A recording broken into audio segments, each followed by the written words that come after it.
Kanchipuram Pachaiyappa silks, Chennai, Kanchipuram, Vellur, Tiruvannamalai. மாணவர்களின் தனித்திறமைகளை மேம்படுத்த SNS institutions. ஆனா மகா சங்கடார சதுர்த்தி இது சூஸ் பண்ணி இருக்கிறது. இவங்க எல்லாம் ஜோதிடத்தை பார்த்துருப்பாங்க, எல்லாம் பண்ணியிருப்பாங்க. ஆனா எந்த இடத்துல இவங்க தவறுறாங்க அப்படிங்கிறது தான் எனக்கு சில சந்தேகங்கள் இருக்கு. அது வெற்றி வாகை சூடக்கூடிய வாகை மலர்னு இருக்கலாம், நான் இல்லைன்னு சொல்ல வரல. ஆனால் அந்த பூக்களுக்கு வந்து வாடும் தன்மை உடையது. ஒரு குறிப்பிட்ட நாள் வரைக்கும் தான் அது வாடாமல் இருக்கும். ஆனால் அதை சூடக்கூடிய காலங்கள் எப்போ அப்படின்னா, போர் ஏற்பட்டு வெற்றி ஏற்பட்டு அதுக்கு பிறகு. நீங்கள் போருக்கே இன்னும் போகல. யானையில் வந்து கஜலட்சுமியை மனசில் வச்சு பண்ண அப்படின்னு நிறைய தத்துவங்கள் ஆன்மீக ரீதியாக சொல்லலாம். ஆனால் 2 கால்களை தூக்குறது வந்து ஸ்டெபிலிட்டி இல்லாமல் இருக்கு. இந்த கிரகங்களினுடைய தாக்கங்கள் உள்ள இப்படிப்பட்ட கிரகங்களை நீங்கள் எதிர்க்கும் போது வாகை மலர், யானை, நிறங்கள் சரியா இருக்கு. ஆனால் குணங்கள் எப்படி இருக்குன்னு பொறுத்து இருந்துதான். ஒரு எம்ஜிஆர் தான், ஒரு கலைஞர் தான், ஒரு ரஜினிகாந்த் தான், ஒரு ஜெயலலிதா. அன்பு வணக்கங்கள். இன்று நம்முடன் ஜோதிடர் பாலகிருஷ்ணா ரெட்டி அவர்கள் இணைந்துள்ளார். வணக்கம் சார். என் அன்பு வணக்கங்கள். பரபரப்பான அரசியல் சூழலுக்கு இடையில தமிழக வெற்றி கழகத்துடைய கொடி, விஜய் சாருடைய கட்சியுடைய கொடியை வந்து இன்னைக்கு ரிலீஸ் பண்ணியிருக்காங்க. இந்த கொடி நமக்கு சொல்லக்கூடிய செய்தி என்ன சார்? ஏன்னா வித்தியாசமா இருக்கு, மற்ற கட்சி கொடிகளை எல்லாம் தாண்டி ஒரு வித்தியாசமா இருக்கு. முதல்ல அந்த யானையுடைய சாமுத்திரிகா லட்சணம் என்ன?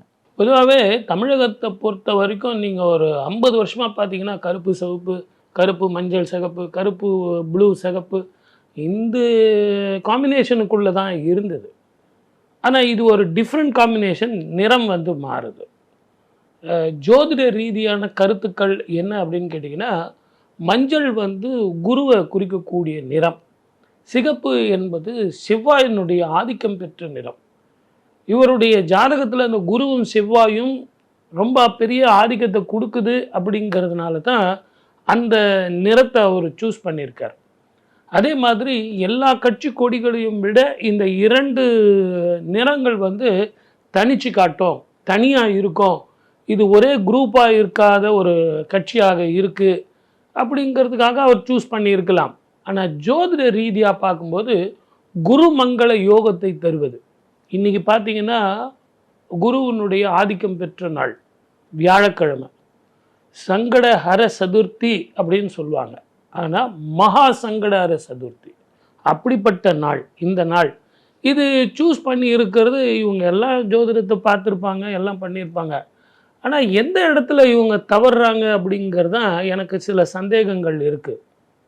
அது என்ன அப்படின்னு கேட்டிங்கன்னா, ஒரு மோனோகிராம் எடுக்கும்போதோ அல்லது ஒரு பேர் எடுக்கும்போதோ நம்ம பொதுவாகவே நட்சத்திரங்களுடைய பேர், நதிகளுடைய பேர், பூக்கள் இதெல்லாம் நம்ம கன்சிடர் பண்ணுறதில்ல. ஏன்னா இப்போ நாங்கள் கூட மார்க்கெட்டிங்க்கு வந்து ட்ரேட்மார்க்காக நாங்கள் சில பூக்கள் எடுப்போம், அது பண்ணுவோம்.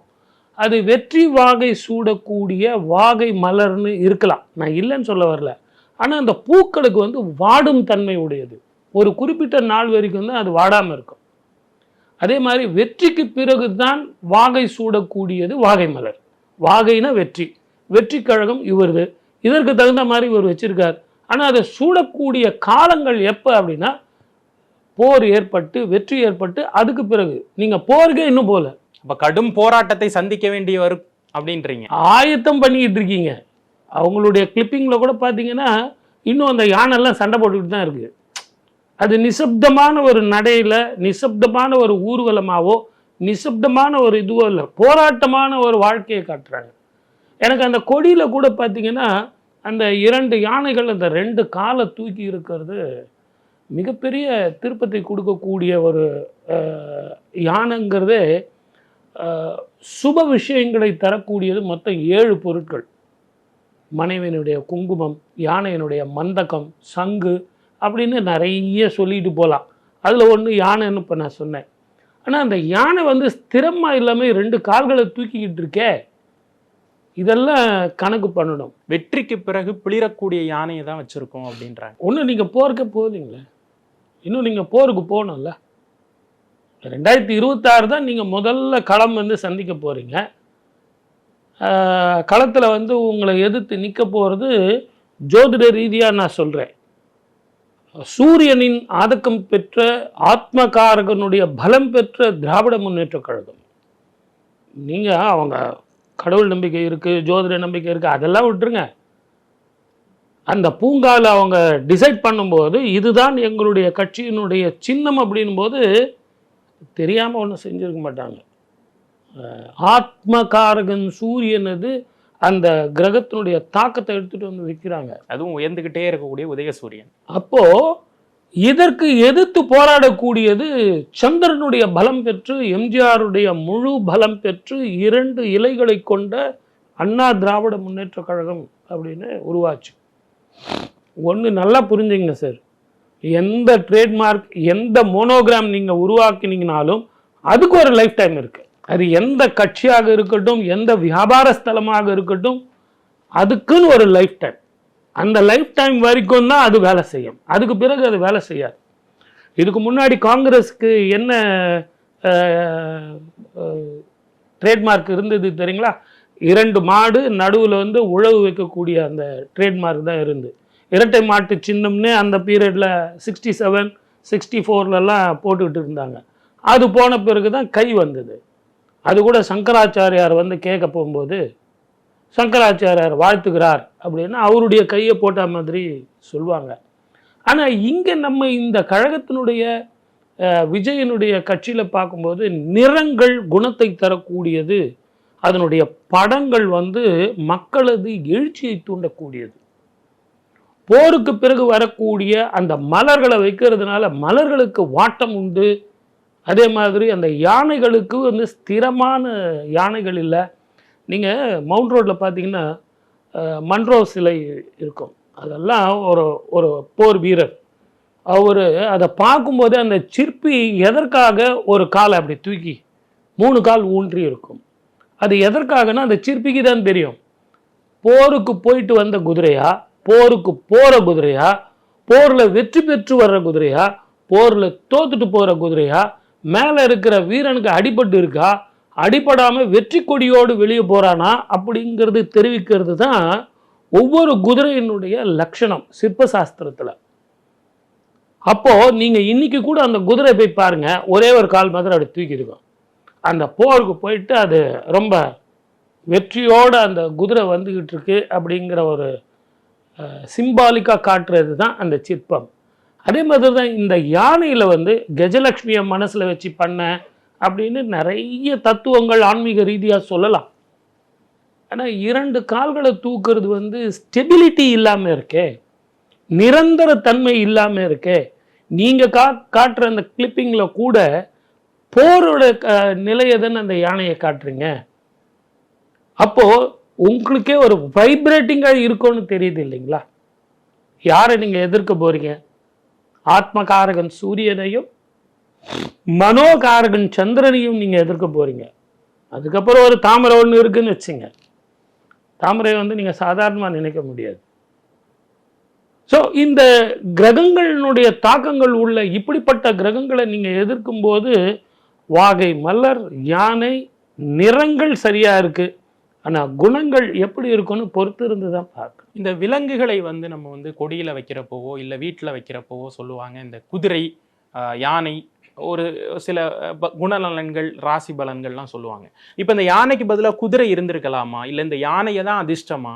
எனக்கு தெரிஞ்சு மிருகங்களே இல்லாமல் இருக்கிறது நல்லா இருந்திருக்கும். வீணை கொடியோன், அதே மாதிரி புலிக்கொடியோன், சிறுத்தை கொடியோன் அப்படின்னு நீங்கள் அந்த அதுதான் நம்ம ஒரு பேர் வைக்கும்போது கூட நேமியாலஜி அந்த ப்ரொனாலஜி அப்படின்னு பார்க்கும்போது நம்ம அந்த நதிகள் பேர் கோதாவரி, சிந்து, காவேரி அப்படின்னு அந்த பேரை வந்து நம்ம அவாய்ட் பண்ணுவோம். அதே மாதிரி பார்த்திங்கன்னா நட்சத்திரங்களுடைய பேர், ஏன்னா அதெல்லாம் மினுக்கிறது, இரவில் மட்டும்தான் தெரியும், பகலில் தெரியாது.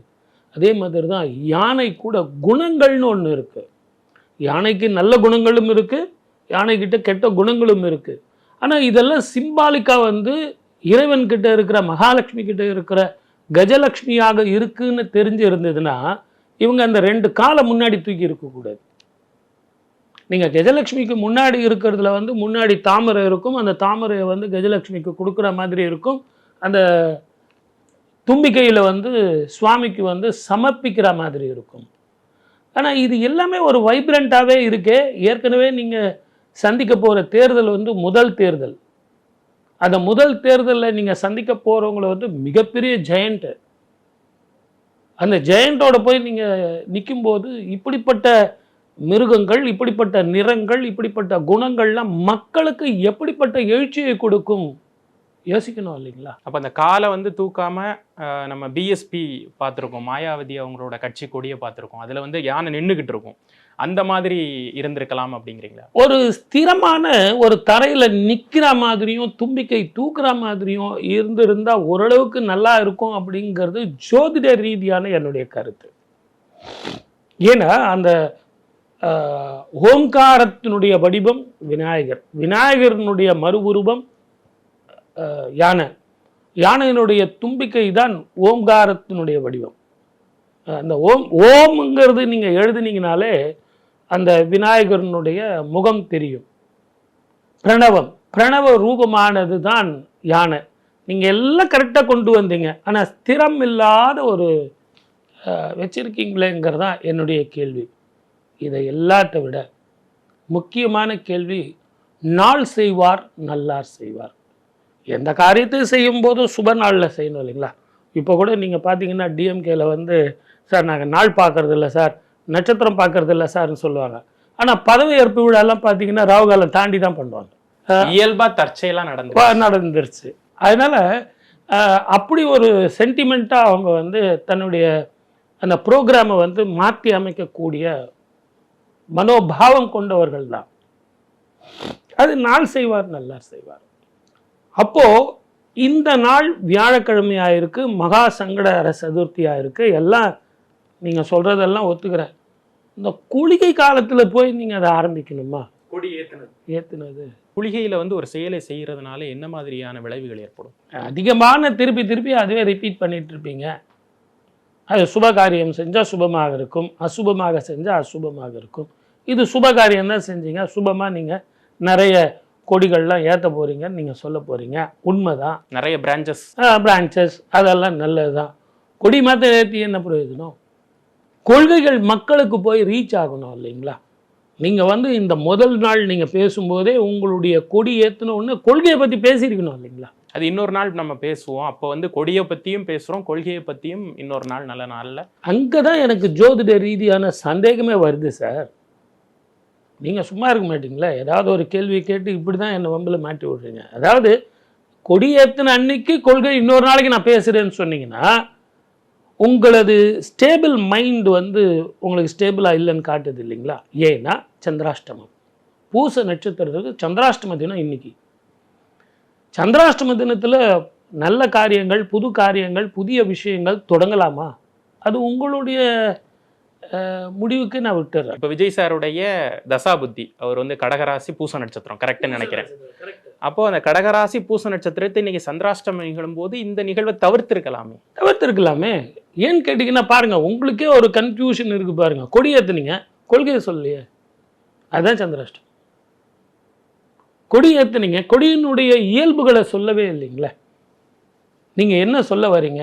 இப்போ திராவிட முன்னேற்ற கழகம் ஆகட்டும், காங்கிரஸ் ஆகட்டும், அண்ணா திராவிட முன்னேற்ற கழகம் ஆகட்டும், அந்த கொடியினுடைய இயல்பை வந்து நமக்கு சொன்னாங்க.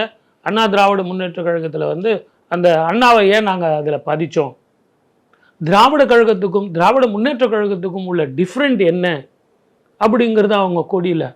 அதே மாதிரி காங்கிரஸில் உள்ள அந்த 3 வர்ணங்கள் இந்த தேசத்தினுடைய கொடிக்கும் இதுக்கும் உள்ள வித்தியாசம் என்ன அப்படிங்கிறது அவங்க தெளிவாக அன்னைக்கே புட்டு வச்சுருக்காங்க. அப்போ உங்களுக்கு அந்த சந்திராஷ்டம நாளில் என்பது நாளைக்கு பார்த்துக்கலாமா, நாளைக்கு பேசுவோமா சார், அந்த கொள்கை நாளைக்கு பேசுவோமே. அப்போ அந்த சந்திராஷ்டம வேலை செய்யுதுன்னு நமக்கு தெரியுது இல்லைங்களா? ஆனால் இவர் வந்து சூட்சமமாக சில விஷயங்கள் பண்ணுறாரு சார். ஏன்னா அஷ்டமியில் வந்து கட்சி ஆரம்பித்தார், நம்ம ஏற்கனவே நம்ம வந்து அதை பற்றி பேசியிருக்கோம். அப்போ இது எல்லாத்தையுமே வந்து பார்க்குறப்ப இப்போ குளிகையில் வந்து கொடியேற்றினதாகட்டும், அஷ்டமியில் வந்து கட்சி ஆரம்பித்ததாகட்டும், இன்னும் ஒன்று விட்டுட்டீங்களே சார். அவருக்கே இப்போ அஷ்டமி சனி நடந்து. ஆமாம், இப்போ கடகராசிக்கு இப்ப அதனுடைய இதெல்லாம் நம்ம எப்படி எடுத்துக்கலாம்? பாதிப்பு அவருக்கே தெரியுமே சார். எப்பவுமே ஒரு பொது வாழ்க்கையில வந்து ஒருத்தருடைய ஜாதகத்தை பேசுறது எனக்கு தான் புத்திசாலித்தனம், எனக்கு தான் தெரியும்னு சொல்லிட்டு கடகடன் பேசிடலாம் சார். ஆனால் அவர் இதை எவ்வளோ கஷ்டப்பட்டு அதை எவ்வளோ அதை எஸ்டாப்ளிஷ் பண்ணி அதை வந்து இன்னைக்கு அவர் அந்த கொடி ஏற்றும் போது எப்படி இருந்திருக்கும், அவருடைய மனோ தைரியம் மனோபலம் எப்படி இருந்திருக்கும் இல்லைங்களா? ஆளாளுக்கு ஒன்று சொல்லியிருப்பான் சார். ஆனால் என்னுடைய கேள்வி என்னன்னா, சீரான முடிவும் தெளிவான சிந்தனையும் ஏன் இல்லைங்கிறது தான் என்னுடைய கேள்வி. சந்திராஷ்டம நாளில் நீங்கள் முடிவு பண்ணீங்களே, மகா சங்கடார சதுர்த்தியை பார்த்தீங்க. மகா சங்கடார சதுர்த்தி எத்தனை மணிக்கு ஆரம்பம்னு பார்க்கலையே, சாயந்தரம் தானே. இருக்கிற நேரத்தில் விட்டு குளிகை காலத்தில் போய் தொடுறீங்களே. இல்லை ஒரு கன்ஃபியூஷன், இது எல்லாத்தையும் எடுத்துட்டு நம்ம அதெல்லாம் பார்க்க வேணாம், தேதியும் கிழமையும் ஏது நமக்கு வந்து கொள்கை தான் முக்கியம், கொடி தான் முக்கியம்னு சொல்லிட்டு நம்ம ஆரம்பிப்போம் நம்ம கணக்கில்னு நினச்சிட்டாரா? அது பகுத்தறிவுங்களா? ஆ, அப்படிப்பட்ட பகுத்தறிவாளர்கள் கூட மே மாத பூங்கால வந்து அப்படிலாம் ஒன்றும் பண்ணலைங்களே. ராகுகால யமகண்டம் பார்த்து தான் சாயந்தரமாக தான் கொடியேற்றி அவங்களுடைய கொள்கைகளை நல்ல சிம்சன் அண்ட் ரொம்ப தெளிவாக சொன்னாங்களே. ஆத்மகாரகன் சூரியன், அது உதய சூரியனை அவங்களோடது தேர்தல் சின்னமாக வச்சாங்க. அதே மாதிரி கட்சியிலிருந்து வெளியே வந்த உடனே அதனுடைய நிறுவன தலைவர் சொல்கிறாரு, ஜானகி பால் பாயாசம் வைமான்னு சொல்கிறாரு. அப்படிப்பட்ட கட்சியினுடைய தலைவர் கூட என்ன பண்ணுறாரு, தன்னுடைய கட்சிக்கு இரட்டை இலையை தான் சூஸ் பண்ணல சார். முதல் தன்னுடைய கட்சி வேட்பாளர் வந்து நிற்கிறாரு திண்டுக்கல்ல. அரசாங்கம் கொடுக்குற அந்த இதுதான் அது, மாயத்தேவருக்கு. அதுவே அதை கிளிக் பண்ணிக்கிறாரு. அவர் சூஸ் பண்ணல, தனக்கு வந்ததை சாதகமாக பயன்படுத்துறது தான் புத்திசாலித்தனம். தனக்கு வேணுங்கிறத ஏற்படுத்திக்கிட்டவங்க தான் திராவிட முன்னேற்ற கழகம். ஆனால் நீங்கள் எல்லாம் இது இவ்வளவு யோசிக்கலையே. ஏன்னா நீங்கள் போருக்கு போகும்போது எதிரில் நிற்கிறவங்க நம்மளை விட பலசாலியா, புத்திசாலியா, அறிவாளிகளா, இத்தனை வருஷம் அவர்கள் ஆண்டு இருக்கிறார்களே, இவர்களெல்லாம் யார் யோசிக்க வேண்டாமா? பகுத்தறிந்து பார்ப்பவர்கள் பகுத்தறிவாளர்கள். நீங்கள் பகுத்தறிவு வேண்டாமா? சரி, இப்போ சினிமாவிலிருந்து அரசியலில் வந்து ஜொலித்தது அப்படின்னு பார்த்தா நமக்கு தெரிஞ்ச வரை எம்ஜிஆர் சாருக்கு பிறகு 7-8 பேர் வந்தாங்க. இப்போது சிவாஜி சார் ஆகட்டும், பாக்கியராஜ் சார் ஆகட்டும், டிஆர் சார் ஆகட்டும், சரத்குமார் சார் ஆகட்டும், விஜயகாந்த் சார் ஆகட்டும், கமல் சார் இப்போ ரீசெண்டாக வந்தது முதலோடு பெருசாக ஷைன் ஆகலை அப்படிங்கிறத நம்ம பார்க்குறோம். அப்போது எம்ஜிஆர் சார் உடைய ஜாதகம், அதில் இருக்கக்கூடிய அமைப்பு, விஜய் சாருடைய ஜாதக அமைப்பு, ஏதாவது ஒரு கம்பேரிசன், ஒரு சிமிலாரிட்டி இருக்கா? அந்த யோகம் இந்த ஜாதகத்தில் இருக்கா? விஜய் சார் ஜாதகம் ஜோதிடம் அப்படின்னாலே ஒரே ரெட்டை குழந்தை ஒரே நேரத்தில் குழந்தைங்க பிறந்தா கூட சரி, ஜாதகமும் தலையெழுத்தும் மாறும். நட்சத்திரம் ஒன்றா இருக்கலாம், ஒரு எம்ஜிஆர் தான், ஒரு கலைஞர் தான், ஒரு ரஜினிகாந்த் தான், ஒரு ஜெயலலிதா தான், ஒரு ரஜினிகாந்த், ஒரு கமல்ஹாசன் தான். அதில் நீங்கள் ஒரே நாளில் அந்த டேட்லேயே அந்த டைம்லேயே நீங்கள் பிறந்து இருந்து லக்னம் ஒன்றாக இருந்தால் கூட ஜொலிக்க முடியாது. ஏன்னா ஜோதிடத்தில் மிக தெளிவாக சொல்லப்பட்டது, புரட்சி தலைவர் வந்து ஒரே நாளில் வந்து தன்னுடைய சினிமா வாழ்க்கையிலிருந்து அரசியலுக்கு வரல. அவருக்கு சினிமா துறையிலும் நிறைய அவமானங்கள், நிறைய போராட்டங்கள், நிறைய போராடித்தான் அவர் ஜெயிச்சிருக்கார். அதில் இருந்து வெளியே வரும்போது தான் அரசியலுக்குன்னு திரும்புகிறார். அவர் திருப்பப்பட்டாரா, திரும்பினாரா, மக்களால் கவரப்பட்டாராங்கிறது மிகப்பெரிய கொஸ்டின் மார்க். சினிமா துறையாக இருந்தாலும் அவர் கடைசியில் ஜெயிச்சது எங்கே தெரியுங்களா? மக்கள் சேவையில். இன்னைக்கு நான் சொல்கிற இந்த வார்த்தை சத்தியமான உண்மையான வார்த்தை. அன்னம் தானம். வந்தீங்களா, சாப்பிட்டீங்களா, அந்த ஒரு வார்த்தை தான் புரட்சி தலைவரை என்றுமே மறக்க முடியாத மக்கள் திலகமாக கொண்டு வந்தது. அன்னதானம் மிகப்பெரிய தானம். ஆன்மீகத்திலையும் சொல்லக்கூடியது, ஜோதிடத்திலையும் சொல்லக்கூடியது. சார் உங்க பசி வந்து ஆறணும் சார், அங்கம் வாழ்த்தணும் சார். நான் உங்களுக்கு ஒரு 5 ரூபா 10 ரூபா கொடுத்தா பாலகிருஷ்ணா ரெட்டி வாழ்க அப்படின்னு சொல்லலாம். ஆனால் உங்கள் வயிறு வந்து வாழ்த்தணும் அப்படின்னா தன்னை மறந்து வாழ்த்தும். அதை தான் அவர் கொண்டு வந்தது.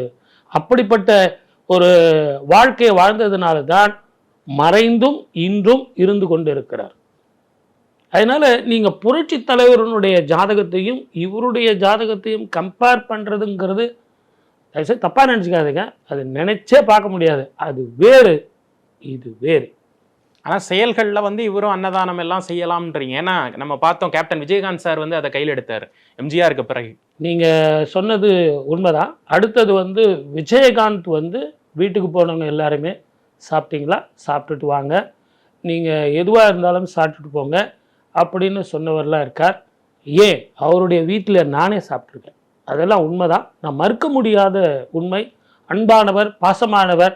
சார் ஒன்று சொல்கிறேன் சார், முதல்ல யார் ஒருத்தரை ஏற்படுத்துகிறாங்களோ, கர்ணனை போல கொடைவள்ளல் கிடையாது. இன்னைக்கு கூட தானத்தில் சிறந்தவன் யாரானா கர்ணன் தான். அதுக்கு பிறகு ஆளு இல்லையா? பாரியை போல கொடுத்தார்களா, ஓரியை போல கொடுத்தார்களா அப்படின்னு தமிழ்ல நிறைய கவிதையெல்லாம் பேசுறான். ஆனா கர்ணனை போல தானத்தில் சிறந்தவன் யாருமே இல்லை, ஒருவன் தான். எதை எடுத்தாலும் ஒண்ணுதான் சார். அதே மாதிரிதான் கொடைவள்ளல் அப்படின்னா பாரி ஓரி தான். ஆனால் அன்னத்தில் சிறந்தவர்கள் அப்படின்னா அவரை பார்த்து நான் கத்துக்கிட்டேன், எம்ஜிஆரை பார்த்து நான் கத்துக்கிட்டேன். இதே விஜய் கிட்ட வந்து என்ன குணங்கள் இருக்குன்னு சொல்லிட்டு இந்த எலெக்ஷன்ல நம்ம பார்க்கலாம். ஏன்னா மனிதனுடைய வாழ்க்கையில எப்போ ஒரு குணம் தெரியப்படுது கலியுகத்துல, மற்ற காலங்கள்ல வேற, கலியுகத்துல எப்ப வெளிப்படுதுன்னா அந்த தேர்தலில் தான் வெளிப்படுது. நடந்துகிட்டு இருக்கக்கூடிய தசாபுத்தி, குரு பயிற்சி, சனி பயிற்சி, இதையெல்லாம் வச்சு நீங்க வந்து இப்போ விஜய் அவர்கள் வந்து இந்த கட்சியும் ஆரம்பிச்சிருக்காரு. நீங்க சொன்னீங்க சந்திராஷ்டமம் காரியங்கள் எல்லாம் சொன்னீங்க.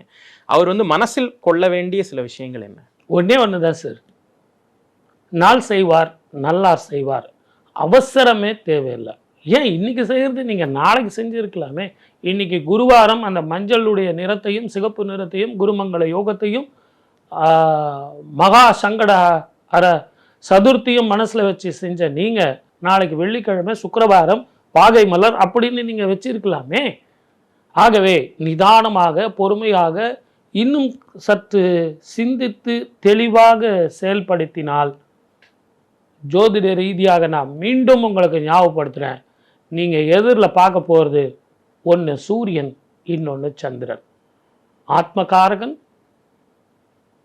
பிதாமகன், இவங்க ரெண்டு பேரையுமே நீங்கள் சந்திக்க போகிறீங்க. இவங்களை சந்திக்கும் போது எப்படிப்பட்ட அணுகுமுறை வேணுங்கிறதுக்கு நிதானம், பொறுமை வேணும், அவசியம். ரொம்ப அருகாமையில் இருக்க 2026 விஜய் சாருடைய இந்த தேர்தல் நகர்வு இதெல்லாத்தையும் எப்படி பார்க்குறீங்க சார்? அதுதான் எனக்கு பயமாகவே இருக்கு. 2029 2030னா பரவாயில்ல, ஒரு குழந்தை இப்போ தான் வளருது. இந்த குழந்தை வளர்ந்த 2 வருஷத்துக்குள்ளேயே நான் அந்த தேர்தலை சந்திக்கணும். சந்திக்க முடியுமா? சந்திக்கலாமா? அவரோடது அஷ்டம சனி ஜாதக ரீதியாக முடிஞ்சிடும். குரு பலன் நிச்சயமாக வரும். ராகு கேதுக்கள் அடுத்த வருஷம் பெயர்ச்சி ஆகுது, குரு பெயர்ச்சி இருக்குது. இது எல்லாம் அவருக்கு சாதகமாக தான் இருக்குது, எல்லாம் உண்மை தான். ஆனால் நான் மீண்டும் மீண்டும் சொல்கிறது எல்லாமே என்னன்னு கேட்டிங்கன்னா, நட்சத்திர பலம் உள்ள இவர் தன்னுடைய வங்கியை ஓட்டு வங்கிகளாக மாற்றுவாரா? விஜய் அவர்களுடைய தமிழக வெற்றி கழகத்துடைய அந்த கட்சி கொடி அப்படின்னு ஆரம்பித்து அவருடைய அரசியல் நிறைய விஷயங்களை வந்து நம்ம வந்து ஒரு கன்வர்சேஷனாக பண்ணோம். உங்களுடைய கருத்திற்கும் உங்களுடைய நேரத்திற்கும் நன்றி சார். எதுவாக இருந்தாலும் தமிழக மக்கள் அப்படின்னு சொல்லும்போதே சாதுரியமானவர்கள், சாமர்த்தியமானவர்கள், இவர்களெல்லாம் நீங்கள் சரிப்படுத்தணும் அப்படின்னா ஒன்று உங்களது தானம், தர்மம், வாக்கு, சாதுரியம், இதையெல்லாம் நீங்கள் வச்சுக்கிட்டு இருந்தீங்கன்னா நிச்சயமாக வெற்றி உங்கள் பக்கம்தான் சொல்லி வாய்ப்பளித்த அத்தனை நல்ல உள்ளங்களுக்கும் நன்றி, வணக்கம். சர்வே ஜனா சுகினோ பவத். காஞ்சிபுரம் பச்சையப்பா சில்க்ஸ், சென்னை, காஞ்சிபுரம், வெள்ளூர், திருவண்ணாமலை. மாணவர்களின் தனித்திறமைகளை மேம்படுத்த SNS இன்ஸ்டிடியூஷன்ஸ்